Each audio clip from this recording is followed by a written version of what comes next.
No, I can assure you, you're not hallucinating. The Sushi series is officially back.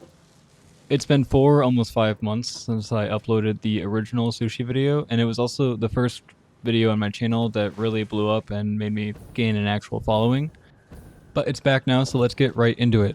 First of all, we're going to need bauxite refinement, for which I'm going to need a lot of parts for. However, I want to tear this entire factory down, so I'm going to grab these parts before we can do that. You can see here I set up a little bit of a storage container, just a tiny one, to store all the items in from the factory after I tear it down.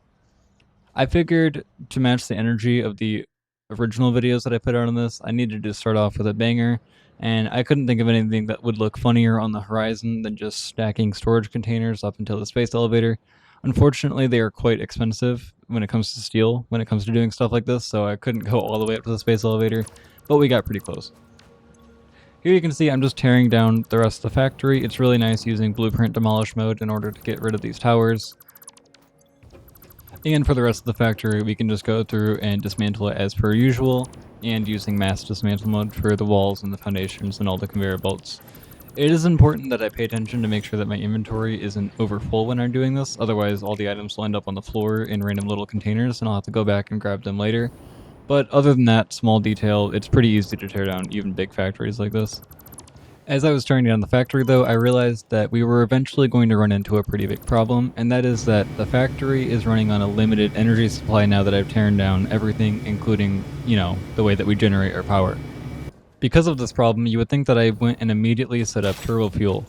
However, obviously that's not what I did. I went and grabbed a random quartz node because I have been putting off quartz production for way too long, and I've decided now that we're on a time limit is the perfect time to go and build a train all the way back to the new base, which hasn't even been built yet. It's a miracle that videos like this ever even make it to the internet with how bad my problem solving and pre-planning skills are. With that being said though, quartz is going to be important to us later as we can use it to make crystal oscillators, which we're going to need in order to complete phase 4. So this is something that we needed to do eventually. I just, looking back, don't think that this was maybe not the ideal time to do it. I made a quick trip off camera to set up power over here using the bigger power towers, and now we can use a train to transport the quartz all the way from across the map back to our old base, and you know that my skill with trains is completely unmatched. However, after offering the affected families $15 and a gun to the head, they quickly agreed to settle it outside of court. So with that small problem taken care of, we now have quartz at the base. God bless America and its flawless legal system. For now, I'm just going to leave the quartz to stockpile, that way we'll have plenty of it later. But now that I've completed that weird side quest that I decided to go on, we can actually start setting up turbo fuel, that way we can start charging the batteries again and not ruin the entire save. The first thing I need to do is increase the rate at which we package oil, because of course every liquid is packaged in this playthrough because I hate myself, and because it makes it a little bit more entertaining to watch. So with that, we packaged up all the oil and rebuilt the turbo fuel system so that it works a little bit better now. And, might I say, it's one of the best turbo fuel systems I've ever made. That sounds like an accomplishment until you realize that I've only ever made one. Regardless, we can finish bauxite refinement, which means that we can actually start making the fun parts. However, unfortunately, unlike the 5-pound barrel of mac and cheese that Amazon delivered straight to my house, they don't deliver bauxite, so we're gonna have to go get it ourselves. The only real problem with doing this is that the wildlife seems to disagree with me taking all their natural resources, so unfortunately they're going to have to be relocated.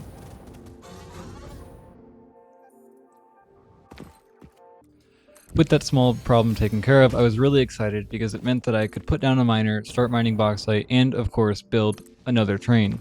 Because I love trains and you can't stop me from using them for every single resource in the game. Plus, it'll make the neurodivergents happy in the comment section if I show enough trains in the video, and we're gonna need them. Anyways, that's enough about trains for right now. There'll be more later, don't worry. And let me show you how I'm gonna actually set up the new base for this video. I decided to start at the bottom of this tower and then just kind of build out foundations for the more basic parts, especially like the new resources flowing in. And then as I make all the intermediates down here, I can slowly send them higher up the spire and eventually just kind of wrap around this tower until we get to the finished product. I proceeded to use my massive brain to put the train platforms right on the edge, hovering thousands of meters in the air. That way it would be virtually impossible to get any train up here in a reasonable or efficient fashion. However, modern problems require modern solutions, therefore we have the most beautiful train network that has ever been constructed in this video game. You guys are welcome. I really don't know how I do it either. And for my next trick, I'll summon 10 angry commenters to tell me how inefficient this pipe is and how it's a terrible idea to build a vertical pipe straight into the heavens. Now, unlike the creatures of Reddit will tell you, pipes in this game actually aren't that difficult to figure out, and with enough willpower and free time, you can really make them do whatever you want. I happen to have an abundance of both of those, so we're going to use the flow rate of this pipe being so high in the air to use it kind of like a waterfall that'll flow into the rest of the base. Is this the most efficient way to do it? Absolutely not, but I promise you that I'll find a less efficient way to do it later on in the video, so don't worry. The developers have never said this publicly, but painting your water pipes blue actually makes water flow through them better. I love spreading misinformation on the internet. With our new super ugly water tower set up though, now all I need is to put a power tower across to it, that way I can zipline back and forth from it because I don't feel like falling to my death every time I go over there, and it's complete. I really am one of the Satisfactory players of all time. With the 8th world wonder complete, we can actually start working on our first space elevator part, which means that we're going to need aluminum, hence the water that I piped up earlier. Now, just like the first water pipe, we can actually build this one completely vertically since our starting point is a lot higher up than what we currently are at right now, which allows us to pull off abominations like this pipe right here. This may not be the optimal way to play the game, but it sure is fun. Now that we have our water up here though, we can combine it with our bauxite and we have alumina solution. Please don't drink it, I tried earlier. Now, to ensure that we have maximum suffering in this playthrough, we are of course also packaging it and putting it onto a sushi belt. And with that being said, may I introduce the first sushi belt of the entire video. I know it's taken a while to get to this point, I simply had to rebuild the base, now we're actually getting into it. Now, unfortunately, due to the nature of the super inefficient sushi belts that we're going to be using, we're going to end up throwing away most of the bauxite and also random materials that we get in this playthrough. Unless they're directly being used by a machine, they do unfortunately just get thrown away, otherwise it slows everything down way too much. With the coal train that I just showed you earlier though, and the alumina solution that I also showed you earlier, we can combine it in a refinery to get aluminum scrap, and that's the next step in making actual aluminum. This process also makes a lot of wastewater, which I'm simply going to put in these containers and ignore until it becomes a bigger problem later. Yeah, I know, believe it or not, I get paid to play this game. Now that we're completely ignoring that problem, we can combine the aluminum scrap and silica on a sushi belt once again, in order to combine it once again into aluminum ingots, which you would think would be the final step, but unfortunately it is not. They do look pretty cool though sitting on the conveyor belt. I appreciate that the developers made a way to distinguish them from the normal iron plates. Now, unfortunately, before I can show you the next step, my infinitely great planning caused another train collision, which means that we're going to need another $15 and probably another gun too. There's not a single problem in this world that a sketchy lawyer and a lot of money can't solve. And with that being said, we're now combining the aluminum ingots with copper in order to make the actual items that we need in order to unlock Logistics Mark V. Now, before you start sucking the Cheeto dust off your fingers and run to my comment section telling me that Logistics Mark V isn't required and therefore I shouldn't have wasted time getting it, you're absolutely wrong, because if I had to play the rest of this challenge without Mark V conveyor belts, 1, it probably would have taken another couple hundred hours for me to get this video out, and 2, I don't think I would have had the mental willpower to continue. So they are very much required, and that's the reason that I'm going to be stockpiling them here in these storage containers. Plus, if I build the majority of the factory using Mark V conveyor belts, then that gives me a pretty valid excuse to put off encased industrial beams until far later in the video, in which case it'll probably escalate into a far bigger problem, but we're going to deal with that later, like I said. But now that we've got aluminum plates set up, let me just fly around for a little bit and show you off how, honestly, pretty clean the factory is looking so far. Especially considering the earlier episodes of this series, I would say I've come a long way in making it actually digestible and not that bad to look at. After waiting around for a little while though, we can actually unlock Logistics Mark V, which means that we can start the production of the real factory and, like I said, the assembly director system. However, we're going to need to make computers up there for that, and computers require oil, which means that we had to come up with another ingenious solution because I'm lazy and I don't feel like building another pipe that goes vertically up in this video. I've already done 2 of those, and that was more than enough that I can handle. Now, after weaving the packaged oil, yes, I actually did that, into the sushi belt, we actually can make plastic, and that means we finally have circuit board production going on up on our little platform.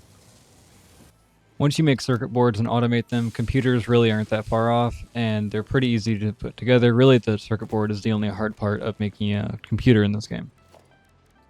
However, making these computers didn't come without a cost. You can see that the base is slowly devolving into the mess that we had to deal with last video, and I'm really making no attempt to stop it. Real quick, if you've been enjoying the videos so far and you'd like to see more content like this, please remember to subscribe. It really does help, and if you want to while you're doing that, leave a like and maybe even comment down below. I do respond to all the comments and I love reading them, so that would be greatly appreciated. With all that finished though, we have unlocked control system development, unlocking the ability to make the first space elevator part. Now, I promised you all that I would make the water situation much worse later in the video, and this is my solution to that. I've decided to just simply package all of it once more, and then unpackage it whenever we need it inside of the base.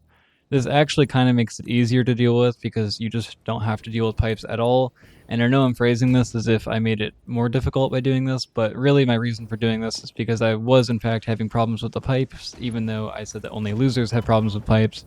Turns out I am one of said losers.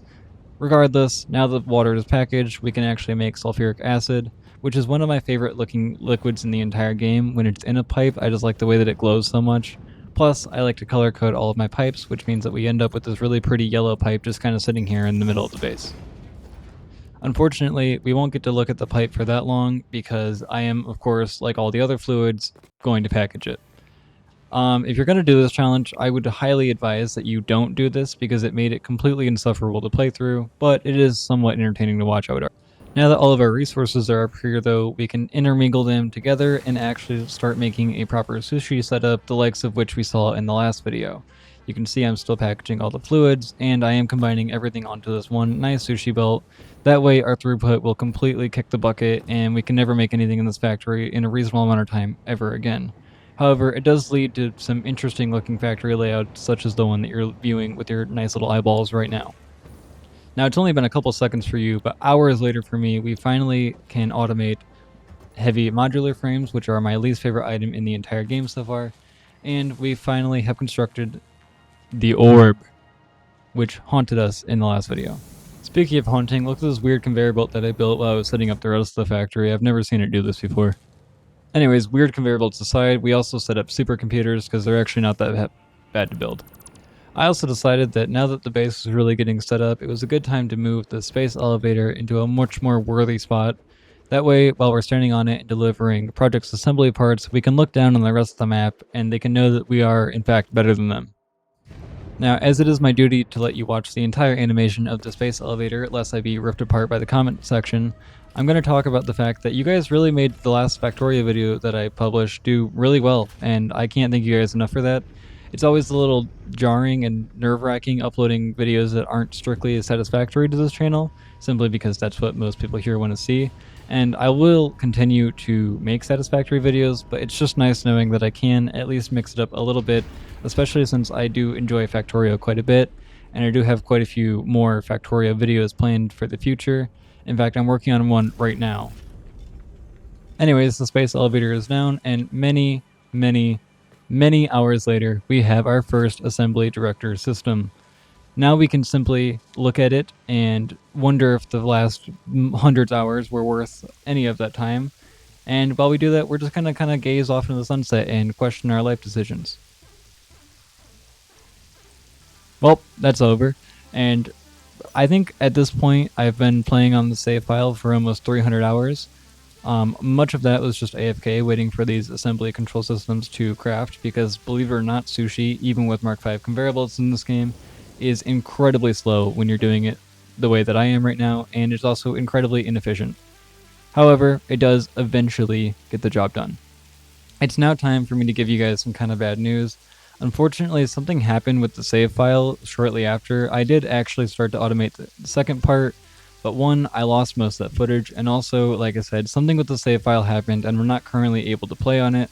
I don't want this to be the end of the series. I am looking at ways to fix it, but for now, this is unfortunately going to have to be at the end of the video. Thank you so much for watching. I really appreciate you making it this far in the video. And I want to give a shout out to both my Patreon supporters and channel members. Thank you guys so much, and I really appreciate your continued support, especially since sometimes my videos do take a little bit longer to come out. I hope you all enjoyed the video, and goodbye.